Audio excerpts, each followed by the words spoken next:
This is probably one of my favorite fantasy books so far this year. So today I'm doing another book review.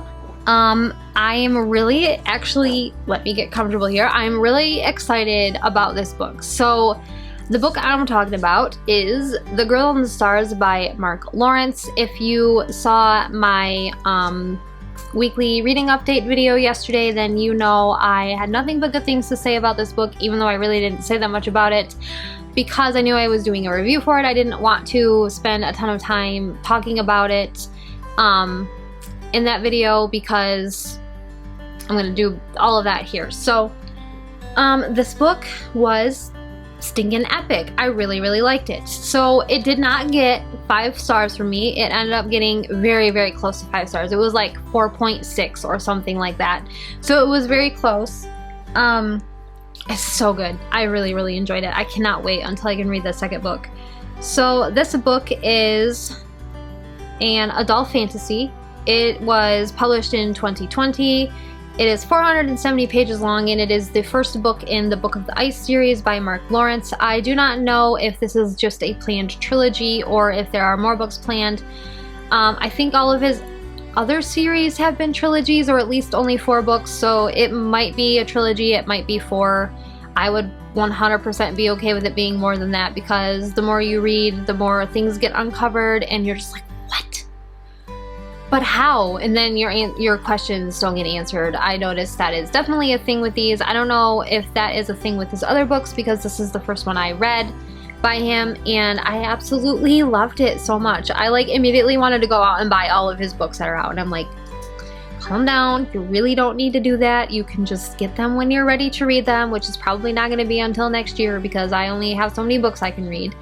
So yeah, let's just go ahead and get into this review. So the last review that I did was for June, and I had someone commented on it, and they're like, they said it was a good review, which I super appreciate, because I was so nervous to put that one up. But one thing they brought up is that I was able to talk about the book without giving away a bunch of the details, which I am so glad that they noticed, because that's just how I review books. I don't know, I just don't really want to get on here and just start talking about all of the things, not all of the things. It wouldn't, even if I was doing like a spoiler-free review, it would still be like, you know, telling you like basically like the character started at point A and then went to point B, and this is what happened at point B, and then went to point C, and this is what happened there. Like, I don't even want to do that. I feel like that is spoilery, and I know a lot of people don't agree with that, and that's fine, but I choose to talk about books without actually giving away what happens inside of the book, because I want the reader to experience that for themselves. I don't want them to, when they go to read this book, have all of my own thoughts in their head while they're reading it, because I want them to be able to make their own decision on if it's good or not. So basically, I talk about 5 categories surrounding this book. So I have character, world and setting, or world/setting, plot and pacing, and writing style. Is that 5 things? Yeah. And then enjoyment. So I always start with character for some reason, because usually the characters are the most important part of the story. If you don't have characters, you don't really have a story. I literally have never read a story that doesn't have characters in it, even if they are just animals. Back when most fantasy books were just about animals, which I love. I absolutely love. I wish that would make a comeback. Like, probably no one remembers anything about this author, but David Clement Davies writes some of the best animal-based fantasy ever. I love it so much. Like, I'm thinking like Watership Down type stuff, which I have not read, and I need to, because it sounds epic. Anyways, that was a digression, and I apologize. We're going to get back to the book. So I have a bunch of notes on my phone, so if I'm looking down, it's because I'm looking at my phone, because I don't want to forget anything. Also, I noticed I'm talking very quickly tonight, and it's probably because I've consumed way too much caffeine today, and I also apologize. But at least I'm not hungry while I'm filming, so I should be able to stay on track a little bit. We will try. So, the characters were one of... Okay, I lied. We're not talking about character. I forgot to say some of the themes that are in this book. So, something that I noticed a lot while I was reading this book is that the main character struggles a lot with reconciling her long-held knowledge of what the world is and how it runs with reality. So I'm not going to give away any details, but she has grown up believing that the world functions and works one way for the greater good. So when certain events happen to the character, she realizes that it is not okay to justify things that you have done for the greater good. Like, that's never the right choice. It might be the best choice for everyone, but it's probably not the right choice for you or the other person. So that is something that is hashed out thoroughly in this book, and I really enjoyed that. The main character is constantly reminding herself that if she did a certain action, it wouldn't make her any better than the people who do things for the greater good, and she just doesn't want to be that way. So I really appreciated that about this story. Okay, now that we got that out of the way, we can get into the characters. So one of my favorite parts of this book is the characters. So we have our main character, whose name is Yaz, and I just have to complain again about these three-letter names for main characters. I don't care if they're male or female. Like, why can't they just have a freaking longer name than 3 letters? It's irritating. Like, Yaz, every time I read her name, I was like, what are we, the Flintstones? Like, what the heck? I don't even understand. Like, why couldn't she have a cooler name than Yaz? I just don't get it. I don't like it at all. But that's me. Maybe it has a certain, I don't know, there's got to be some reason for it, but maybe not. I feel like most of the time authors just throw the alphabet in a bag and like shake it up and then pour it out, and whatever letters line up, that's what they name their character. And I'm like, this doesn't make any sense. Like, you could at least have it be like symbolic or something. That would make more sense, and then I would probably not complain so much about it being so short and dumb sounding. But anyways, so we have a lot of different characters in this book. We have characters that have physical abnormalities. We have characters that have mental health problems. We have characters that are like normal. We have characters with magic. We have characters without magic. We have all sorts of different characters in this book. There are lots of age ranges. There are children all the way up through the elderly in this book. I super appreciated that. I loved that Mark wrote a book that incorporates all ages and doesn't just focus explicitly on one age group like YA tends to do. You'll read any YA book and it's like, unless it's contemporary probably, but any like YA fantasy or YA sci-fi, like all of the characters are like teenagers. And I'm like, aren't there any other like age groups in this book? I don't understand why all of the characters are teenagers. Even the side characters are teenagers too. And I'm like, there's got to be some adults around here somewhere. Like, they're off in the peripheries of the story. And I'm like, let's bring them into the story. Like, they have important things to add to the story as well. So I really appreciated that this book didn't solely focus on one age group and just kind of encompassed all of them. And it made the story more rounded. I just really liked that you would encounter characters of all age ranges, especially kids. I love to see kids in stories that that are younger than the main character. Like middle grade, usually like all of the characters, like the main character is the same age as all of the other kids around them, and they're all really young.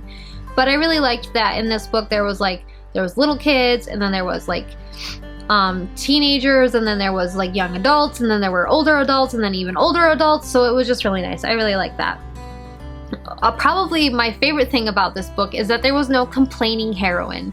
So if you've read, this is way more prevalent in YA, but I have come across it in the adult genre as well. But I literally hate when you are reading a book and all the main character does is complain. Complains about her life, complains about her boyfriend, complains about the way she looks, complains about her super powerful magic, complain. Like, that's all that she does. It drives me insane. I'm like, if you're just gonna complain, I don't want to read your story anymore. Like, stop complaining and freaking do something about it. Nobody cares. So there was none of that going on in here. Like, yes, the main character was having a really hard time, but she never complained. She was like, I made the choices that led me to this place, and this is all on me. Like, I'm responsible. She totally 100% took responsibility for everything. She didn't overtake responsibility. Like, some main characters have the tendency to like take responsibility away from other people and be like, oh, this is my fault. And I'm like, literally, you had nothing to do with that. That wasn't happening either. It was just the main character was taking responsibility for her actions and what the results of her actions were. So I really, really enjoyed that part of this story. That was really nice. So let's see. Yaz is pretty likable. Like I said, she's not a complainer. She takes responsibility. So those are really good things. She is very interesting as a character. I really, really liked her, and she's always, always, always questioning the things around her. So she's like always questioning, like, why do we do things this way? She never used to, though. There was something that happened very early on in the story that kind of like literally turned her world upside down, and she's like coming to grips with it rather easily, I think. And I think it's because she kind of had prepared for it all of her life. Like, she knew something was going to happen. It didn't happen the way she thought it was going to, but it did happen. And now that it has happened, she's like, why do you do things that way? Why do we do things this way? Why? Just why? She's always asking why. It reminds me of my kids, because they are always asking me why. But I really, really liked it because I'm the same way. I'm literally always asking why. Like, why? Why do we do things this way? Why can't we do it some other way? Why are people so dumb sometimes? Like, literally, that's what I ask. And I liked that Yaz is the same way, very questioning. It was really good. My favorite character, though, is not Yaz. My favorite character is a guy named Eris. And I literally can't tell you anything about him without spoiling parts of the story, so I'm not going to say anything. He's just one of my favorite characters. He's very funny. And then my second favorite character is a guy named Thurin, who Yaz befriends pretty early on in the story, and I really like him. He has a tragic history, and I really enjoyed his character quite a bit. So that wraps up character. The next section is world/setting. So like basically like the world building and then like the setting, which is kind of the same thing. I don't know why I say both, but I do. So the world in this book is very well developed. It's well developed, but you don't learn very much about it. There's like hints and things that are dropped, but then they're not really explained, which is fine. A lot of the world building happens while Yaz is experiencing it, so there's no info dumps in this book whatsoever, which is why it's only 470 pages and still has a ton of stuff in it, and I really enjoyed it.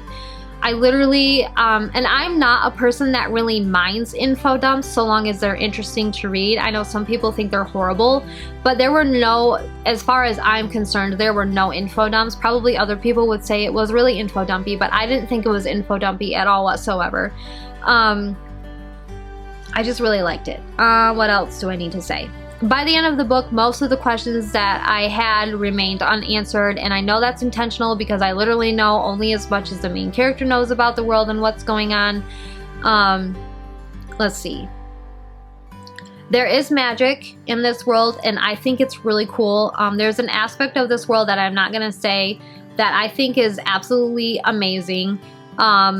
It has to do with stars. That's all I'm gonna say. And if you know me at all, you know I'm obsessed. I love stars 100%. The night sky is like my favorite thing. So I really enjoy the magic. Well, I can't even really say magic system because there isn't really a system. Like, it's not really talked about. So I really don't have anything to say about it other than I think it's very interesting and I am really excited to learn more about it. The book has no map, which I found rather irritating.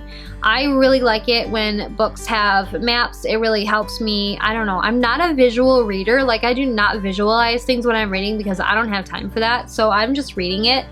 But I do like to have maps to refer to. I don't know why, but I like to have a map that I can flip to and look at and be like, oh, that's where that place is. Like, that's pretty cool. I really like that. The one thing that I can say about the world that's not really like spoiling anything is that it's mostly covered in ice. So there are a bunch of clans that live on this world, and literally like almost the entire thing is covered in ice, and it's freezing. It's so cold. You would think that it was you know, an uninhabitable place, kind of like Dune would be uninhabitable because it's all covered in sand. Well, this planet's the opposite. This planet is covered in ice and it's freezing cold, but there are still people living on it somehow. They're still around, somehow surviving, and that kind of doesn't also get answered. It doesn't get answered by the end of the book, which is fine. It's fine. There's more books. I'll just read the next books and hopefully they'll get some more answers in the next one, but I'm not keeping my fingers crossed. So that wraps up the world section. So the next section is plot and pacing. The pacing in this book is excellent. It takes way less than 100 pages for it to get going because you don't have to spend a lot of time on world building or anything. You learn everything on the fly. So there is no need to have like a 2-page long explanation about why such and such is a thing, and I really enjoyed that. I love that it got right to the story. Like there was no, like there was a little bit of like, oh, they're going to this place, and then bam, the thing happens, and like the story just takes off from there, and it was really, really good. I really liked it. I already talked about how the world building is experienced through Yaz. Okay, so the plot. The plot was fantastic. There were so many twists and turns, and I was like, what? Most of them I didn't, okay, all of them, I didn't see any of them coming, and I'm not really someone who sits and like rehashes like what's going on unless it's like my second time reading it. Then I pay more attention to that stuff. But the first time when I'm reading a book, if it's really good, I'm just trying to devour it as quickly as possible because I need to find out what happens. So the plot was great. There were tons of twists. I really wasn't expecting any of them that happened, and I just really, really liked it. I really, really did. So that was really good. Writing style. So this is my first experience with a Mark Lawrence book. I have never read any of his other works, like The Red Sister, and I think it's Prince of Thorns is the other two first novels in his other series. But I absolutely love his writing style. So I am what you would call a sensitive reader. I'm more sensitive about certain things than other things, like children getting harmed. I really don't like that, and there is a little tiny bit of that in this book, but nothing like the Poppy War. That book was a nightmare. I wish I would have never read it. But there is some children in this book that do come to harm. So if you are a sensitive reader and that is something that you cannot stomach, then you might not want to read this book. But I will say that nothing was described so explicitly that it made me cringe like the Poppy War did. However, if you are a sensitive reader and a visual reader, so if you like have to visualize things that you're reading, this may not be a book that's for you. But if you're not a visual reader like I am, then I didn't have any issues with it. Like it wasn't described so explicitly that it made me cringe or want to throw up or anything. So that was really nice. And this is my first book by Mark Lawrence, so I don't know, his series could get darker as they go along. I know that some authors, like their first book is pretty mild, and then the second book is a little bit darker, and then the third book is even darker than that. So I don't know if that's the case with his books because I haven't read anything else by him. I'm kind of hoping it's not, and that this will kind of stay this way. But if it does, I'm probably going to be too invested in the story at that point to really be bothered too much by it.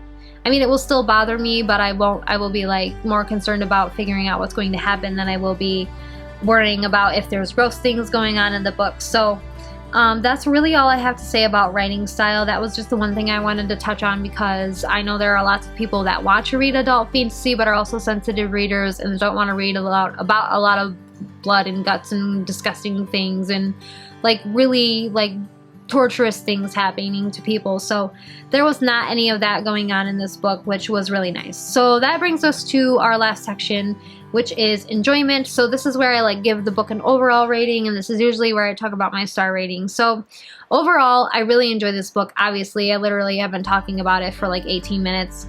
My favorite part of the book was trying to solve like the mystery of like what was going on, like why things work the way they do, like why certain things had happened in the past and what was going on now and where these creatures came from and all of this stuff. There was like lots of little like mysteries that I wanted to solve. Like I said earlier, most of those questions and mysteries go unanswered at the end of the book, which is fine. It's fine, I guess. I'll have to live with it. There were a few parts about the world that were a little bit, okay, they were really confusing to me. I was like, this doesn't make any sense. But I have heard that the more you read his books, the more things get brought to light. So I'm hoping that will happen in the second book. Like a little bit of this stuff will get explained a little bit more. Other than that, there really wasn't anything I didn't enjoy about the book other than the cliffhanger. So this book ends on a massive cliffhanger. Like, it made me so mad. First thing you need to know about me is that I hate cliffhangers. I hate them so much. They're just the worst thing on the planet. I really, really don't like them. And the main reason I don't like them is not because of the agony of having to wait until the next book releases or until I can get the next book and read it to find out what happens. That's not the reason why I don't like cliffhangers. I don't like cliffhangers because they make you feel like you have to read the second book because of the cliffhanger. Like, if you don't read the second book, you're never gonna know what happens to those characters. And it really irritates me the most when the book was mediocre. Like, if I really didn't care about the book and I just read it because I decided I didn't care about it way too far into it to DNF it, and the author leaves off with a massive cliffhanger, I hate that. Because it feels like I'm being coerced into reading the sequel to a book that I really didn't enjoy. Now, that's not, that didn't happen to me with The Girl in the Stars, obviously, because I really enjoyed it, but it was just so disappointing. I feel like cliffhangers are a cheap shot from the authors. I really just don't care about cliffhangers. I would much rather have a story be all, for the most part, the big problems be resolved. In this one, the big problems were resolved. I would much rather if that a author took the cliffhanger that they leave at the end of like this book and put it at the very beginning of the next book, because I'm pretty sure, at least I hope, that it picks up, you know, right where this one left off, because that would just be horrible. Don't put a cliffhanger at the end of the book and then have the next book be like 5 years in the future and you never know what the heck even happened. Like, that would be the worst thing ever. So I am hoping that the resolution to this cliffhanger will be in the very early parts of the next book, because it was a very sudden and very intense. I was like, wait, what? You can't just end a book like that. I mean, clearly he did and it got published, but it just really irritates me. I wish the cliffhanger was at the beginning of the next book to like just hook me immediately. Then I would be like, oh my gosh, what the heck? I have to keep reading because now I need to figure out what's going to happen. I would much prefer that the cliffhanger was at the beginning of the following novel instead of at the end of the previous one. That's just how I feel about it. I really feel like cliffhangers are cheap shots from authors. I really don't like them at all. And it always shocks me to see an author as, you know, popular and successful as Mark Lawrence to throw one on there, to throw a cliffhanger on the end. Like, that's just so stupid. Like, you don't need to compel people to read your books anymore, dude. Like, you've got such a big fan base. People that don't even like you are gonna read your books. It's so dumb. So anyways, that's how I feel about cliffhangers. But back to the review of The Girl in the Stars. So this book got a 4.6 out of 5-star rating for me, which basically I'm just going to round it down to 4.5. I probably should round it up to a 5-star, but I just don't feel that cliffhanger's got me real bad. That literally was the only thing I disliked about this book. If it didn't have the cliffhanger, I probably would have given it 5 stars because it was so good. It was such a good book to read. But yeah, this is probably one of the best fantasy books that I've read this year so far, other than, you know, that dumb cliffhanger at the end. I wish authors would be like, oh, by the way, there's a cliffhanger at the end, so then I would wait until, like, I got the next book to read it, and then it wouldn't be so bad. But for real, stop with the cliffhangers. I don't like them. So that kind of wraps up my review of The Girl in the Stars. I hope you guys enjoyed this review, and if you haven't yet, please subscribe and click the notification icon so that you can be notified when my new videos go up.